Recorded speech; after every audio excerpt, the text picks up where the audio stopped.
Hello, and welcome to the Institute for Educational Advancement's Gifted Support Group meeting.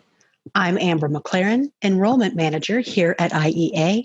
I am excited for today's presentation, Laying the Foundation, How to Support Your Gifted Child from the Start, with speaker Maya Sissoko. Maya has over 25 years worth of experience working with gifted children and their parents. She is also the founder of Whole Child Education. Welcome to the Gifted Support Group, Maya. Hi, Amber. Thank you so much for having me. I'm so happy to be here. I also want to just thank everyone for showing up tonight and taking the time this evening for yourself and for your children. I have worked with gifted kids for a very long time. I raised a gifted child myself. I have one son who's now 24, and I was also a gifted child myself. Growing up, and I understand how this can sometimes feel like a really lonely and difficult road. Sometimes it's an experience as a parent that you can't really talk much about with your friends and your family because there is misunderstanding about the word gifted and there's a lot of stigma attached to it. So I just want to acknowledge you for finding your way here. It might seem like a small step right now, or you might be at the beginning or middle or end of your journey. I know we have people at all points along the path. But the fact that you're here means that you understand that in some way your child is different and that they have different needs than perhaps many of the children around them in their schools or in the other families that you know.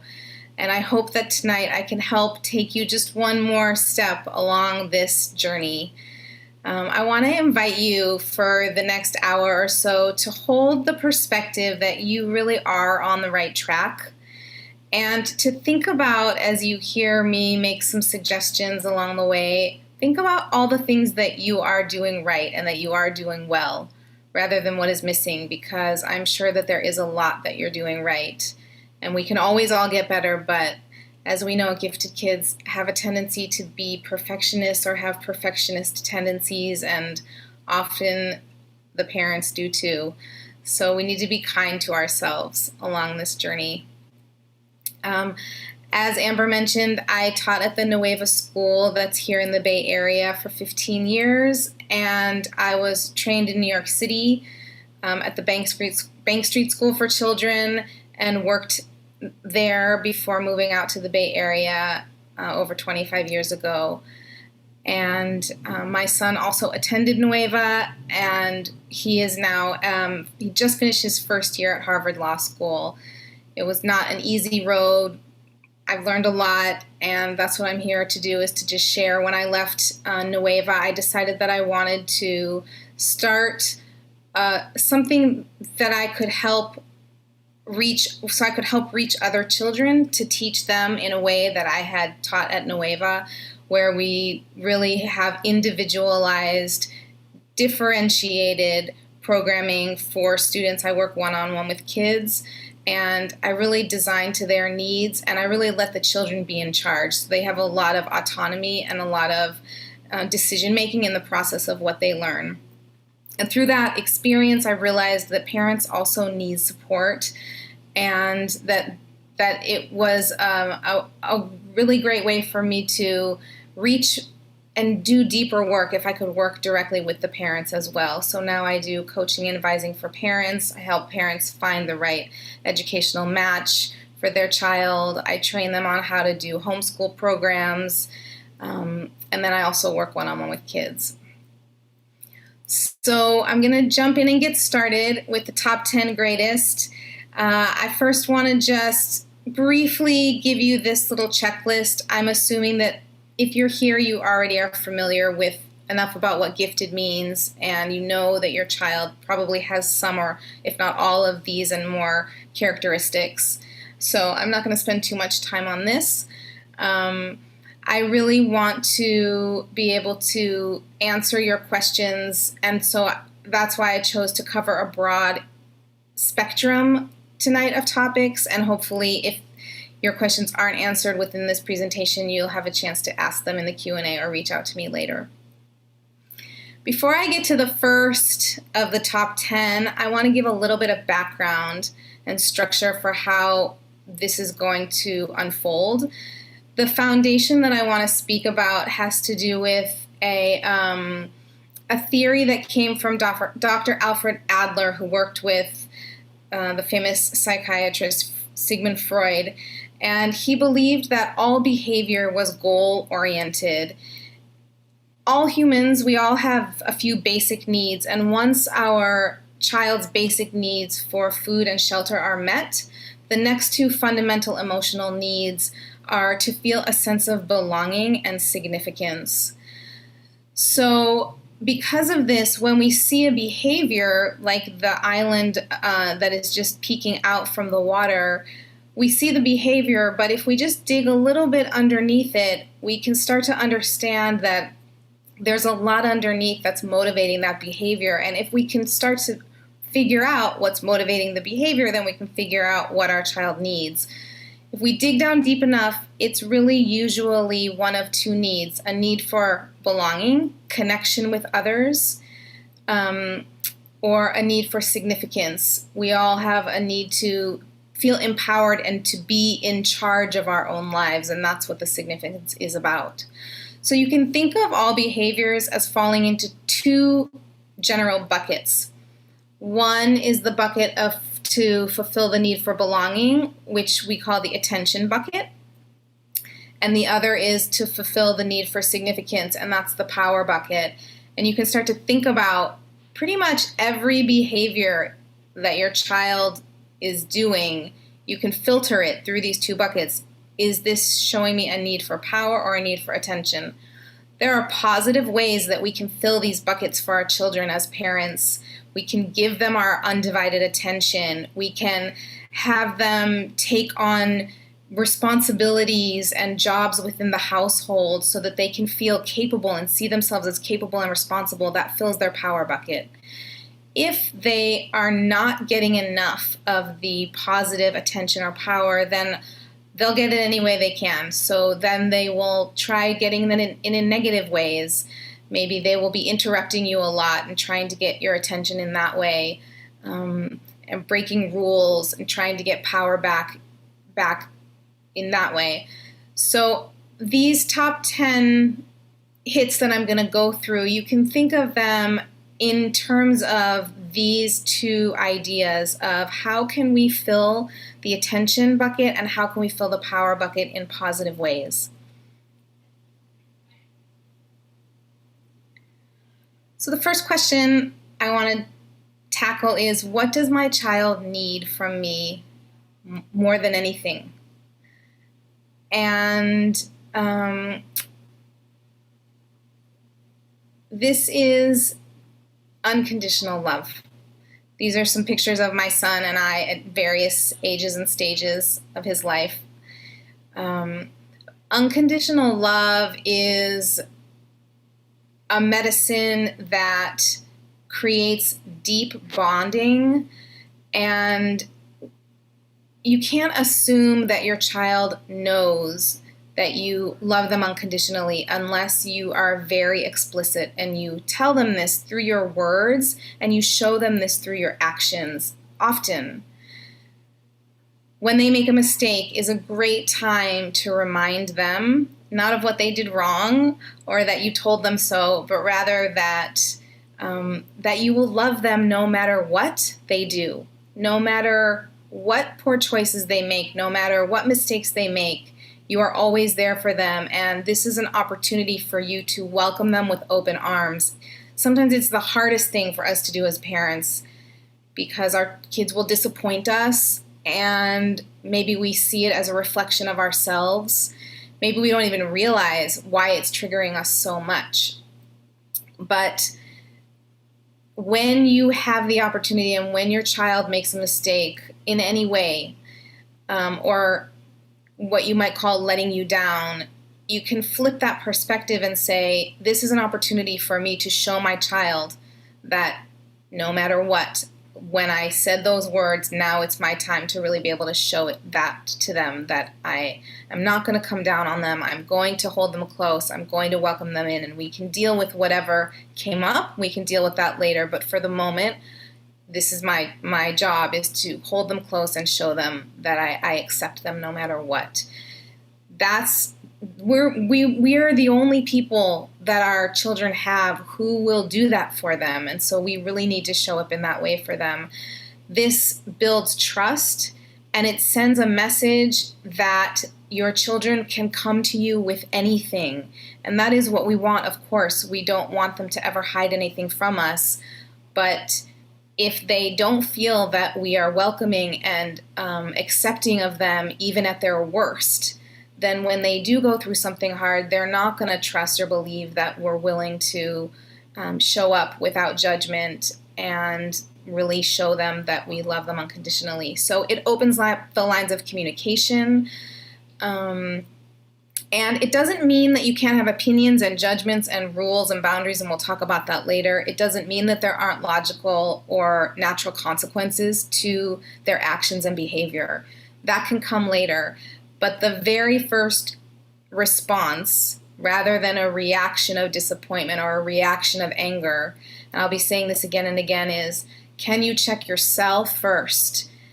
How do you want to present to your child, and what's the message you want to send? And these are the moments and the opportunities where we can show them truly what we're made of and that we're there for them.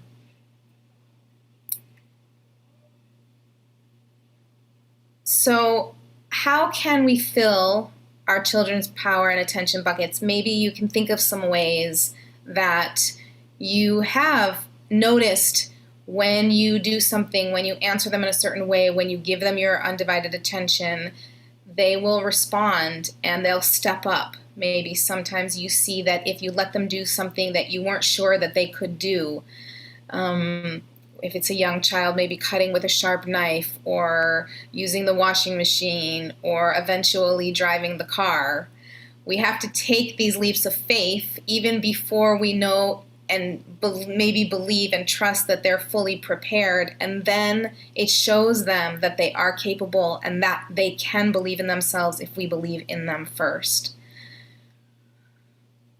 So one really pretty easy and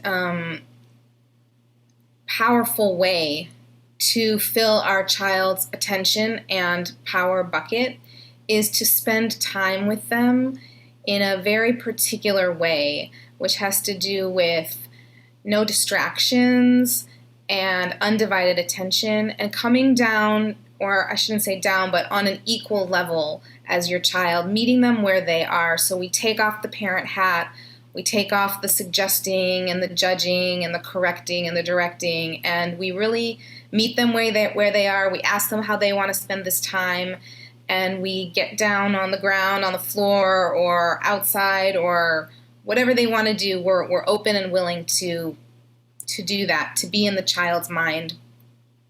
When you can do this on a regular basis, and actually when your child knows that you are committed to these times, it could be as little as 10 minutes a day, then they don't have the wonder or the anxiety or the worry wondering when they're going to get your attention next. You might have just taken them on a big vacation and they were with you and they had your full undivided attention, but the fact that they don't know that it's going to come again or when it's going to come again can then start them on this road of interrupting you and always wanting your time and attention at the wrong times. So if you can carve out time and they know when that time is coming, then you can put limits on it, and that can make it easier for you and easier for them to know that they can expect it.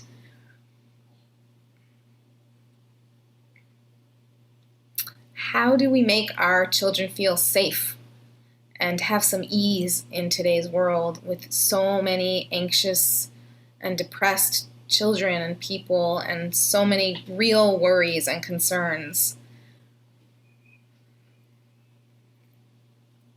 So this might seem counterintuitive, but actually setting boundaries and rules for your child is the way that they feel safest. they want to know that you have them and that you are in control, even though they're going to push back on those boundaries all the time. And gifted kids are so good at doing this in really strong ways.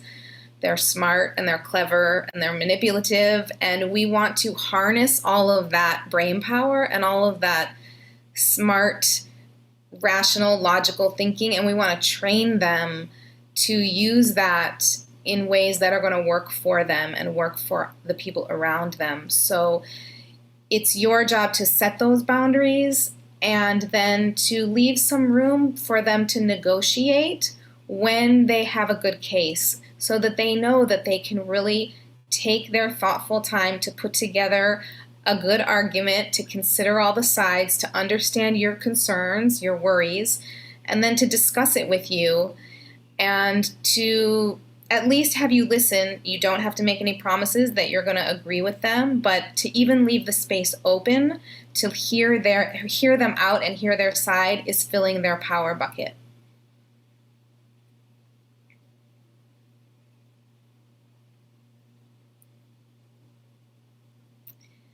How can I help my child with their emotional intensity? So we all know that gifted children especially can feel things deeply, and this can come out in ways that seem and feel difficult, anger, big emotions, and it can be hard on parents to deal with this.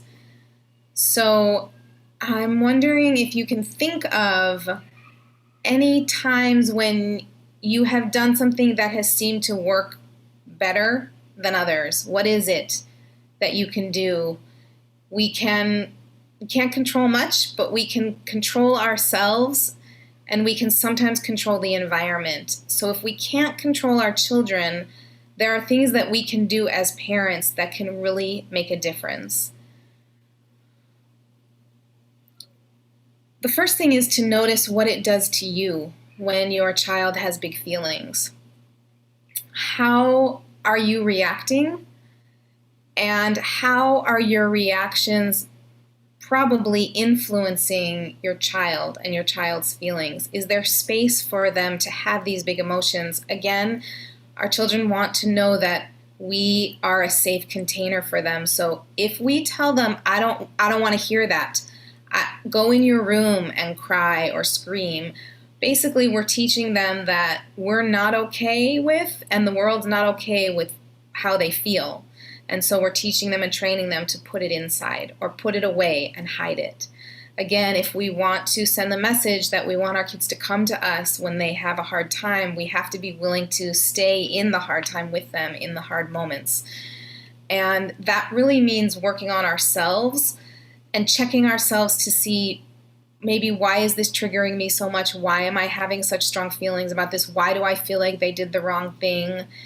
And trying our hardest and practicing how we can really keep our mouths shut while they are going through something. And then we can always come back around and talk about it later. But I used to, with my son, try to just at least wait a day before I would come back to talk about something difficult. The difficult conversations usually can wait, and the way that we respond in the moment is more important, and it sets a tone, and it sets again a pattern for how we are communicating to our children that we're able to handle who they are.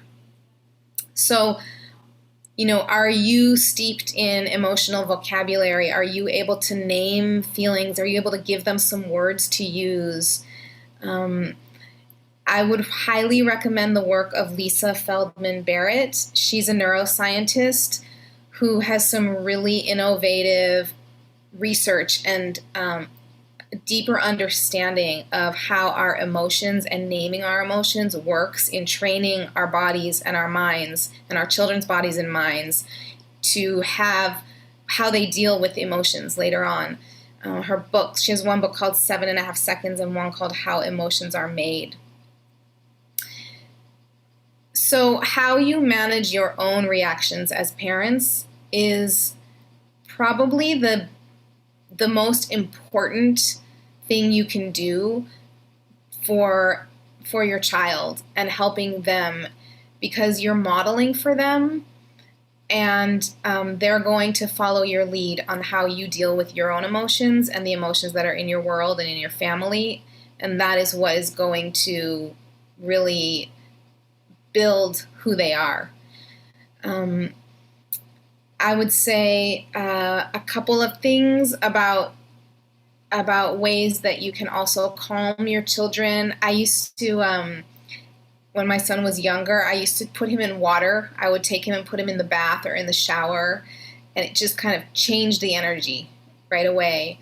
I would suggest not using food to make feelings better or to distract from the feelings. So try to check if what you're offering and the soothing techniques that you're offering are distracting or accepting, because we don't want to give the message that you can, again, that you should get rid of those feelings, but rather how can you let them be there and then do something else with them. There are certain soothing techniques like taking a time out, which I would recommend we do, again, as modeling, so that we're not sending the message to our child that they did something wrong for having these feelings or for making a mistake. So if we can model the fact that we're able to notice when we're about to lose it and we can put ourselves in a timeout, then hopefully they can see us doing that, and then eventually when they start feeling those bigger feelings and they have a little more self-control, they can choose to remove themselves and take some space. We don't have to call it a timeout necessarily.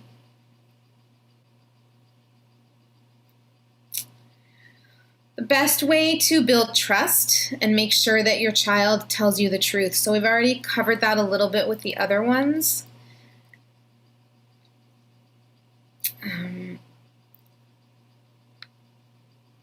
When you make a mistake as a parent, this is a great opportunity to model your own self-talk actually out loud, so you can share with your child if it's appropriate, wow, I really messed this one up today, and how you talk to yourself about that, and what you do with that information, and how you process it, and how you forgive yourself, and how you let yourself know that it's okay, and that you're showing your child that you make mistakes too. Gifted kids tend to be really hard on themselves and feel they have a lot of perfectionism, and it's hard for them a lot of times to take risks, to try new things. So the more that we can model beginner's mind and trying new things and being gentle to ourselves, driving in the car is probably the hardest but greatest practice.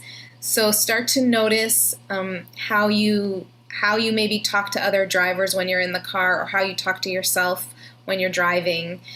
And it's pretty interesting to watch how your children will model that eventually. I'm sure you've heard them parrot you many times when you didn't think they were listening, but they are always listening and absorbing what we're doing and what we're saying. So if you can use these opportunities, like when you do make a mistake, to teach them more kind ways to treat themselves, that can go a long way.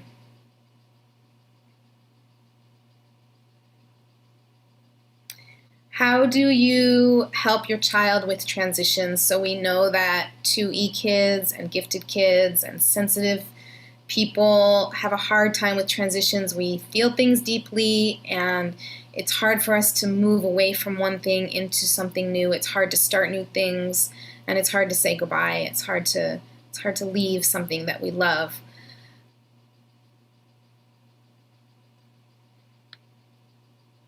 So setting your child up for success, if you can give them a plan ahead of time, if they can have a schedule of their week in their room, if you can go over the schedule, the family schedule for the week in a family meeting once a week, if you can preview with them the night before when they're calm, and if you can talk through those particular moments where you know, or you might predict that it's going to be challenging. We're going to a party tomorrow, and we're going to stay probably for about this long.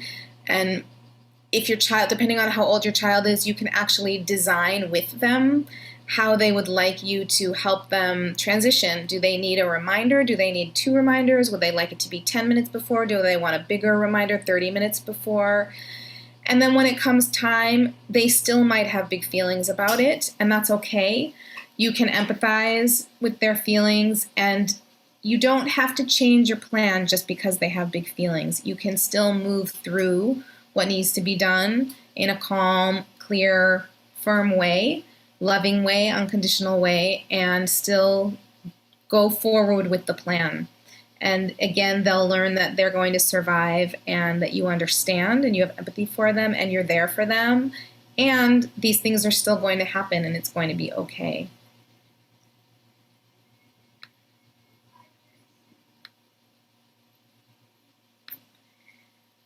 How can you get your child to talk to you more? I have parents all the time who say, different ages and different stages. They're in school now. They used to talk to me so much. And now I have no idea what's going on.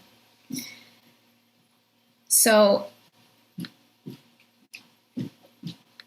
when you spend dedicated time with your child regularly, this will set up an environment for them to know that you're interested and that you are capable of giving them your undivided attention. That's really what they want from us. So to half listen doesn't really count. They feel a difference, and that may deter them from wanting to share more.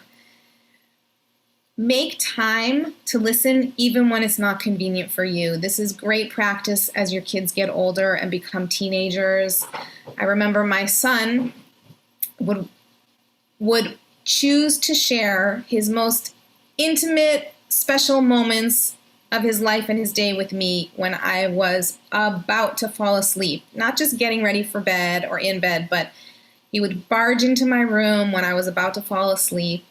And that's when he wanted to start sharing with me and talking and showing me videos and funny things and laughing. And I knew that I was not going to get the sleep I needed if I engaged with him. And I realized that when I didn't, he would be less inclined to come again the next day or come again the next day. And I was shutting him down. And I needed to be available and I needed to flex according to when he was willing to share, because he had a lot going on. He wasn't in the mood, and I was the grown-up and I needed to adjust. It wasn't that he wasn't being considerate. He was just being full of those moments of wanting to connect. And when he felt it, I needed to take advantage of that. And those became some of our most special moments together. So see if you can adjust. Obviously, there are times when you can and when you can't. But take advantage of those moments when you do notice that your child is willing to share. If you can do less directing and correcting, less ordering around, less judging, that will allow for more space for open communication and for listening. And that will also allow your child to feel more comfortable talking to you because they won't be worried that you're going to give your opinion or make a suggestion. They just want you to listen. They just want us to listen. And how we listen and respond really does encourage or discourage our children from talking more. If you notice a big change in your child's communication, maybe they are starting a new school, or over time they used to come home really excited about school and now they are not really talking so much, that's important to pay attention to, and that is a clear sign that something is not right. And then you can inquire more about that with them. But asking questions that have open-ended answers, asking more what questions rather than why questions, rather than how questions, rather than do questions that will only give you a one or two word answer also really helps. So you could probably make a list of questions and brainstorm for yourself so that you're prepared and so that you've thought it through a little more before you need to have them just on hand. Ways that you can ask your child questions that will elicit broader conversation.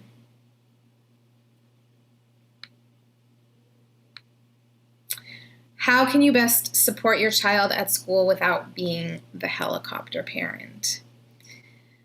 There are many answers to this question. I'm going to touch on one that I think is really important. And again, it depends on the age of your child, but you can start this really young, and that is to both advocate for your child and also teach them, more importantly, is really to teach them how to advocate for themselves. So if I go back a little ways to one of the earlier greatest hits when we were talking about listening to them when they try to convince you of maybe changing a rule or bending a boundary, that is teaching them and allowing them to practice how to advocate for themselves. So that's one way you can do that at home. Another way is that you can go with your child to school if they need to share something and they're feeling a little bit shy or tentative about sharing it.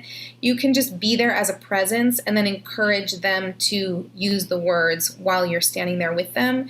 You can practice at home before you go and do some role playing. Role playing is great in a lot of circumstances to practice things before they happen, and this is a really great instance where you can do that. So you can be the teacher and they can practice. You can also model for them and give them the words and teach them how to say it, what to say, and then they can practice saying it. Teachers are much more inclined to make adjustments or differentiate homework or give extra challenges when they really believe that it's coming from the child. If they feel like and they're not sure that it's coming from the parent and maybe the kid doesn't want it, then they're not going to be as inclined to offer those adjustments. But if they can tell and hear it from the child and see the genuine desire and request straight from your child, they're much more likely to accommodate.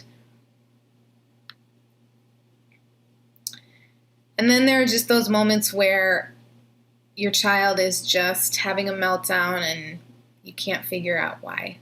And I think sometimes we look deeper than necessary every once in a while, and sometimes we just forget that they haven't gotten enough sleep or they didn't eat enough. And this reminds me of my son in school. Even from when he started in pre-K all the way through, there was a rule that you couldn't eat during class in school. His behavior would completely change. He was like terror child if he didn't eat constantly.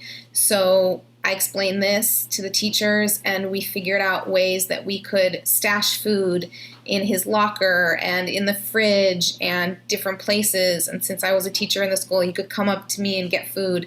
So we had a system, and he needed to eat, and that needed to be an adjustment that was made for him so that he could keep his blood sugar up and keep an even, consistent mood throughout his day. Consistency in general is really, really important for our kids. And if you can pay attention to the schedule and pay attention to when they're eating, how much sleep they're getting, and if the schedule needs to change, try to give them a heads up about that in advance. That will go really far.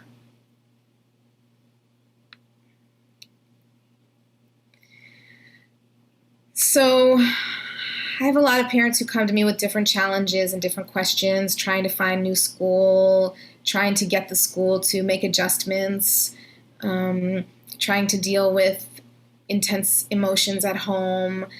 And parents are asking, when can I find that thing that will make this okay, and when I can relax and when things will settle down? And what I end up saying is that it's a slow road, and it's a marathon and not a sprint. So we need to pace ourselves and really just look ahead, just to the next step. I would say the furthest ahead you can plan to look is a year. Plan for a year out, and don't try to think much beyond that, because so much can change in a year, and you really need to see if that particular program or way of doing something or teacher or school is a good fit. And if it is, then you can proceed with the next year. And our kids are constantly changing and constantly needing new things. You're going to learn more about them at every age and stage and phase. So don't try to get too far ahead of yourself and feel like you even need to figure it all out, because so much is going to change in between that time that you really don't need to stress yourself out about moving too far ahead in the future. What self-care practices can you employ for yourself? You're modeling this for your child, and you're taking care of yourself so that you can really show up calmly in those moments when things get challenging or heated. Our kids are such sensitive beings. They pick up on our energy even when we're saying one thing. If we're feeling something else, they can sense it. And so the more we can monitor and gauge our own inner state of being and relax, whether that's through exercise or mindfulness practice or getting enough sleep or seeing friends ourselves or doing things that sometimes feel selfish as a mom, it's really, really important. And you are actually doing something for your child when you do that for yourself.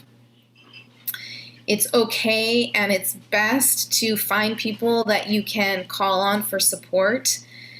That is something that I think a lot of parents don't talk about, and it's one of the greatest ways that you can move through this journey feeling confident and feeling secure and feeling sure, is to get somebody who knows your child, knows this kind of path that you're on, knows gifted children or twice exceptional, and you're doing that right now because you're here, so you're already on that path. So I think it's time for Q&A now.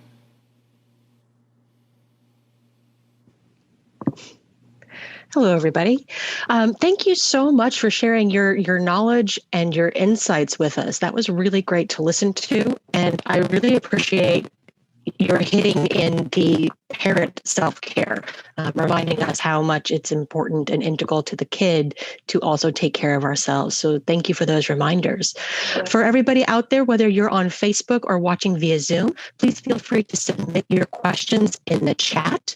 If you're with us on Zoom, you can also submit a question in the Q&A feature at the bottom of your screen. You have the option to submit anonymously. Please feel free to do that if that's comfortable for you. We do have some questions all ready to go that I will ask here. These came in through our submit form, so thank you for submitting some questions early. And Maya, the first one I want to start with is from a woman who has a son who is 5 years old. He's really good at numbers, can solve equations really quickly, and can do mental math. She knows he's good at numbers, but she doesn't know how to help him. What would your comment be for that mom? Thanks for that question. I think a lot of people wonder about this. So there are number games. I would say you can expose your child to any number of concepts and work with them. There is also a really great website called Math Pickle that has some really wonderful activities that doesn't just work on computation, but it allows kids to go deeper with their thinking and to make connections. And that's really what we want to help these kids do who have really strong facility with whatever area it is. So we want to figure out how we can take them deeper. Sometimes they also need to move more quickly. We call that acceleration, and that's fine. But having acceleration without taking it deeper is missing an opportunity, because when our kids go more quickly along the curriculum and they don't go deeper, then they think they can do things that maybe they don't have a full understanding of. And so if we can slow down a little bit and take them deeper to challenge them in directions that they might not necessarily go otherwise, That's a really great way to go. Another math program that I really like is called Beast Academy. And that does both. You can move quickly through, and you can also go deeper. They have a lot of games that you can play. But I would say, think about puzzles and logic games. That's another thing that kids don't get so much in school, and that's something that we can do as parents with our kids. So puzzles, riddles, and any kind of math games that you can find are really great. There's another great game that I like called Set. It's a card game, and it's a logic card game, and kids and adults of all ages can play it together. So that's really fun too.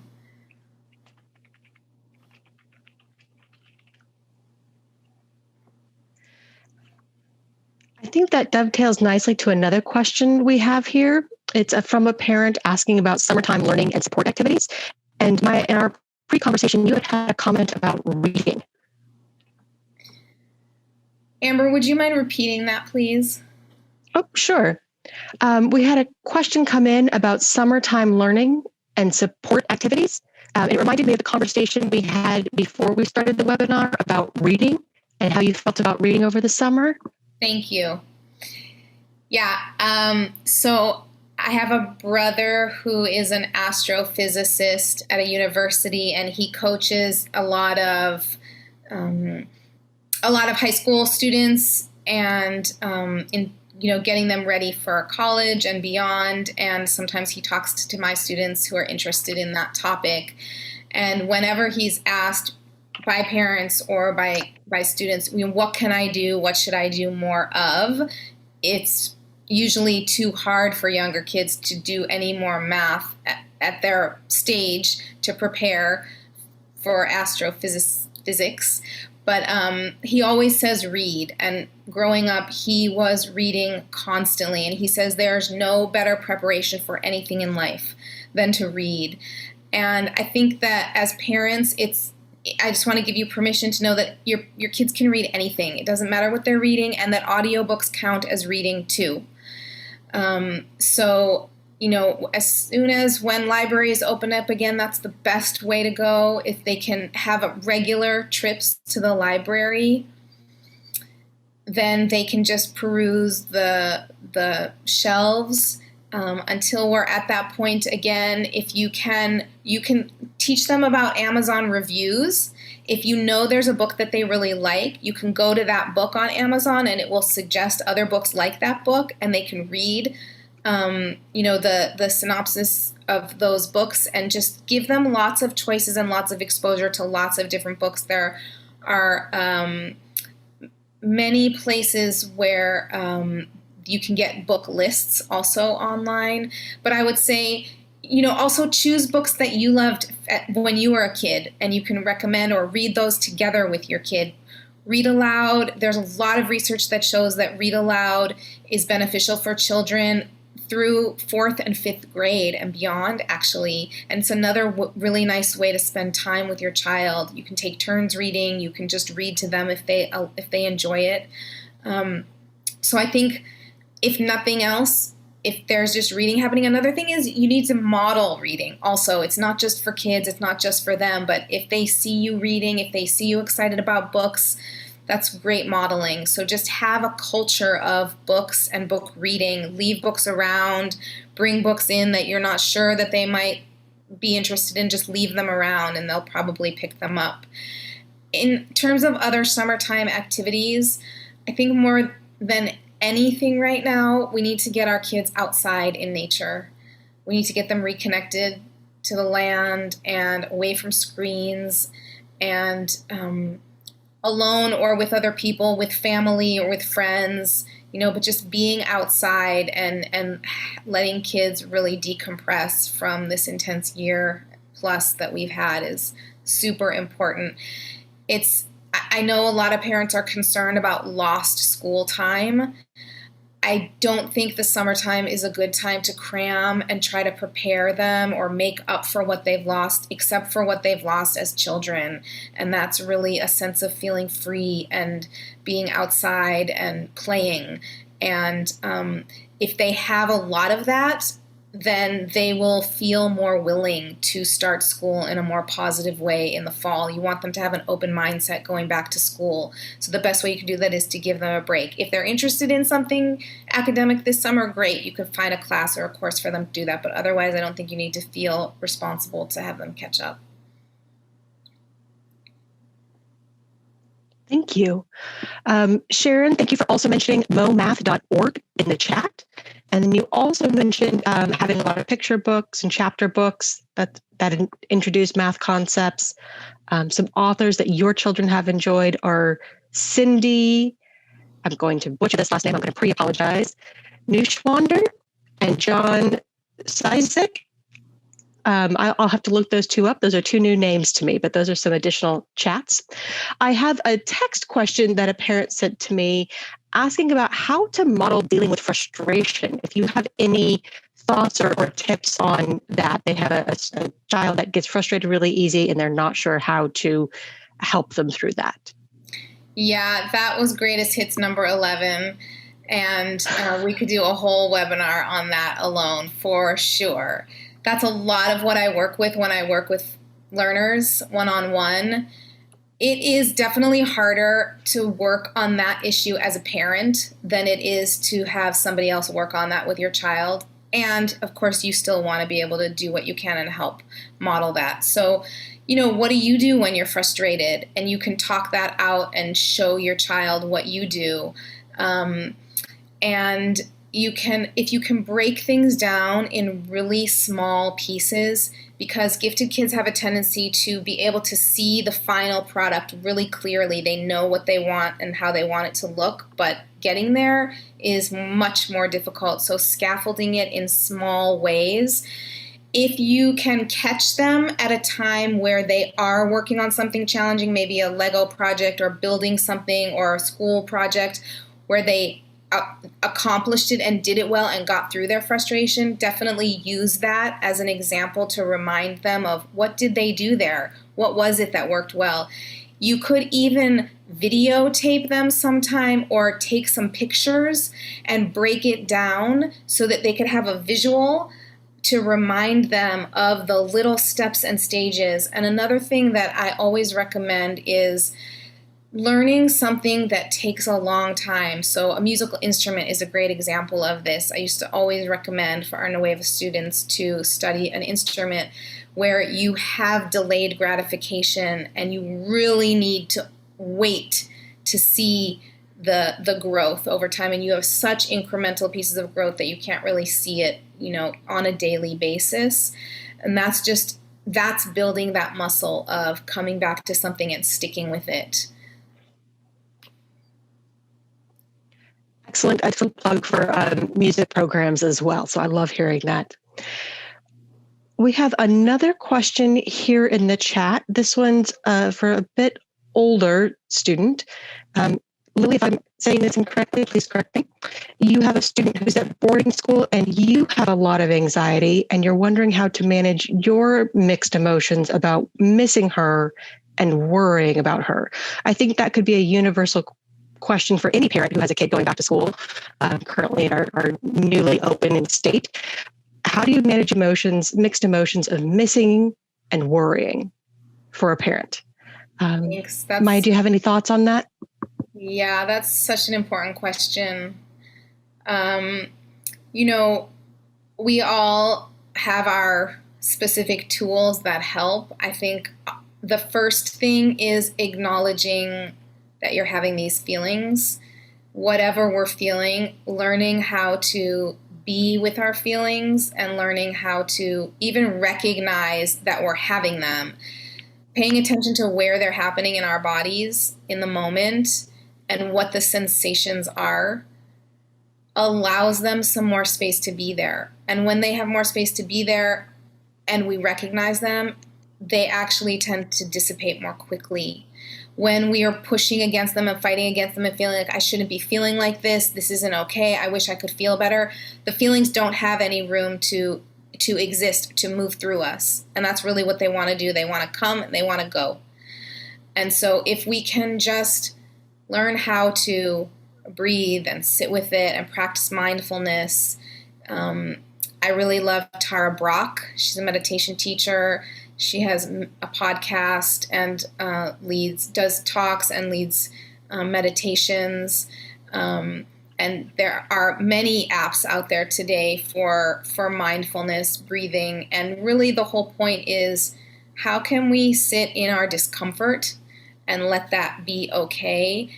And when we can do that, then it does tend to move through more quickly. And on a more practical level of, how do you say goodbye to your child? It's like that idea of filling their buckets, right? You are doing your job as a parent. Our job as parents are to teach our kids how to be independent. And so that's what you're doing by letting her go. And, when we let our kid drive for the first time and all of these really scary milestones that we have to do and let go of as parents, you're doing the good job of trusting in them and letting them learn how to be independent. And if something goes wrong or bad, that's okay. It's actually better in some ways sometimes than everything always going smoothly and going well, because then your children don't learn how to handle difficult situations. So it's a balance, and I hope that helps a little bit. Thank you. I know you've gone through that yourself with a student that's gone away, so thank you for sharing. Abby, I see that you shared a link to artofproblemsolving.com. Thank you for that. That's great. I love that site. Actually, the Beast Academy that I mentioned comes from the Art of Problem Solving. Fantastic. I love the cross-referencing here. I think we have time for one more question. I want to pull one from the pre-submitted, and this one is in regards to testing. What testing to consider for assessing giftedness? Can you speak a little bit to that? Absolutely. So for assessing giftedness, you want to have an IQ test. And the tests that are most widely used in the United States today are the WIPC for younger children and the WISC-5. And there are many subtests within that test. And the psychologist who will deliver the test will be the one who's choosing some of the subtests. Some of the subtests are required, and then there are a few that they can curate themselves. It's really important that you have a tester who knows gifted kids and who has tested gifted kids, because the testing is an art, and there is an important rapport that needs to be developed between the tester and your child. And it's better if the tester understands the gifted profile, the sensitivity. They can also choose to administer certain tests, certain subtests that will support the information that you want to understand your gifted learner better. So I'm sure that Amber can probably recommend some. I know you've had Linda Levitin speak here before, and she does testing of gifted kids. And I can also give some names, but you can find somebody who's in your area. I know everybody's listening from all over, but really make sure that you ask about whether or not they are experienced in testing gifted children and how their testing of gifted children changes and adjusts compared to other testing that they would do. Thank you. There's a lot of information on the IEA website under the Gifted Support Center. It is a resource center that's curated by IEA staff that can recommend people that are local in Los Angeles, or if you're not local, there are some filters you can look for other resources that have come through IEA and been vetted by IEA that you can look at for testing. If you have any question, whether it's about testing, whether it's about the presentation tonight, or the gifted child that you are working with specifically, please feel free to send those questions to me. I will get you directed to the individual who'd be best suited to answer those. For tonight, if your question didn't get answered, I will be following up with you. Thank you so much for submitting those questions. We appreciate it. I want to mention that Maya has donated her time tonight to be here with us to answer these questions. So thank you so much again for being here and volunteering with us. She is available for private teaching, parent coaching, advising, as well as educational consulting. So just a wealth of information there. Feel free to reach out to her through her material that's on the screen now. Otherwise, again, I look forward to hearing from you. I will put my email in the chat. If you have any final thoughts, please feel free to share them. Thank you so much for spending this past hour with us. I appreciate it. I will be sharing out a copy of this via email to the email addresses you provided at registration. So that'll be following up by the end of the week. Maya, thank you so much. Really appreciate your insight and sharing today, and have a wonderful evening. Thanks, Amber. You too.